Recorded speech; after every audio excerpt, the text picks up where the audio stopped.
Just a stone's throw from one of the prettiest parks in the metro, Champlin's Elm Creek Brewing was founded by a father and son team. Operating out of a small but mighty brew house, they're already cranking out cans into the market. We're featuring their Spellbreaker, New England style double IPA.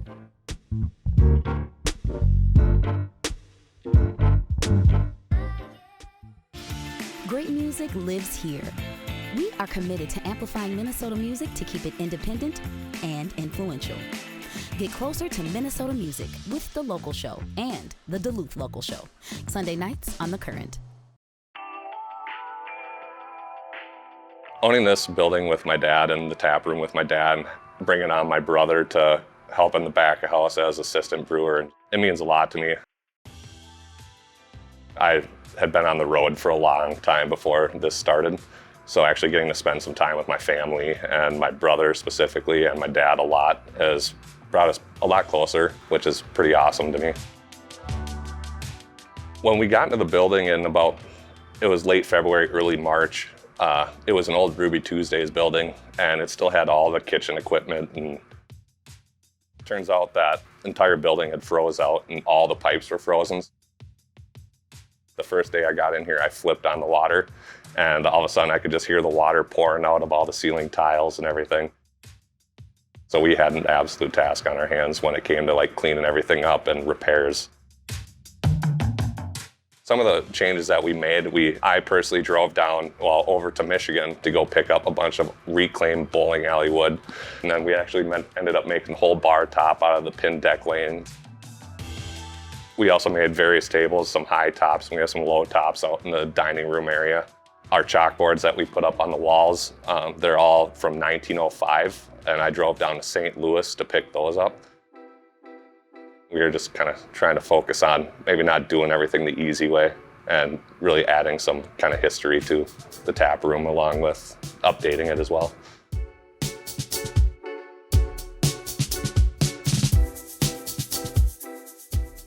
We rely specifically on local people for as much as we possibly can. We were trying to decorate and we didn't really have a direction that we wanted to go with inside the tap room. So we kind of had an idea that we would contact local artists to hang up their art, and it's actually been a really big seller. There's been a couple of artists that on a weekly basis will sell like 5 or 6 pieces every week. And people are really starting to like that. Like people will come in and specifically look for art for like a present or anything like that.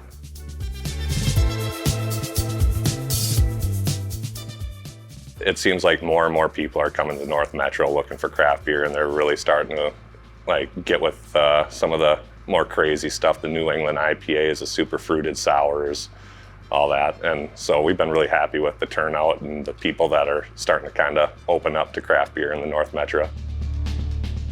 New England IPAs are my personal favorite to drink. And we had started out with a different brewer that just kind of wasn't meeting the criteria that we wanted to have in the tap room. And so we switched to Nick Shute. Ever since then, he's been really kicking out New England style IPAs for us that we've really wanted to get to. One of the things that really interested me in working here was the opportunity to have full creative flexibility. So we've really been trying to do a lot of different styles.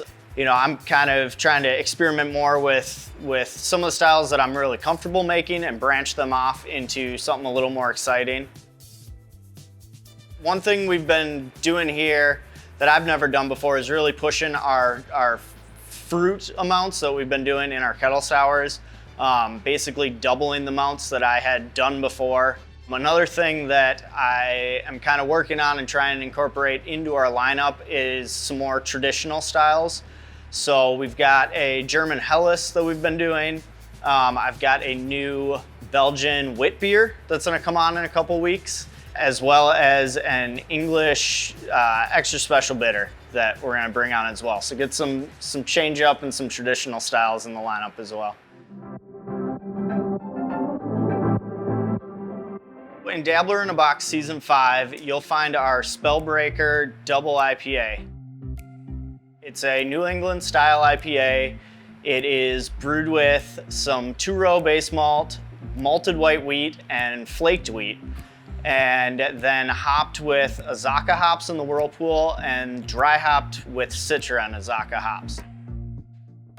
So when you crack one of these cans open, I hope you experience a wave of tropical fruit flavor, definitely creamy citrus, some mango, pineapple, and some just pleasant sunny aromas that really should brighten up your day.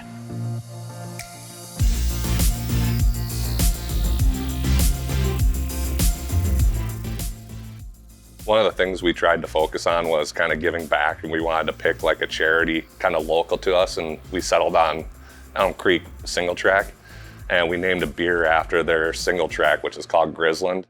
We kind of retired it for a little bit, and now we're bringing it back, and it's gonna be a Belgian wit.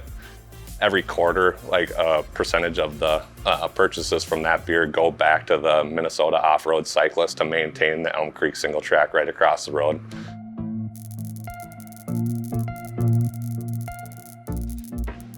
Coming up here, we're going to be releasing some new double IPAs, as well as some new variations of our Rare Candy Fruited Sour series. So we've got a peach, blueberry, lemon sour that's going to be coming out real soon here.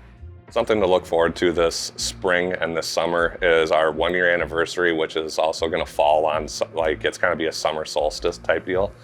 And so we're going to have anywhere between a 3 to 5 beer release, along with a big outdoor party out in the parking lot. We'll block it off. We'll have tons of live music, food trucks, local vendors.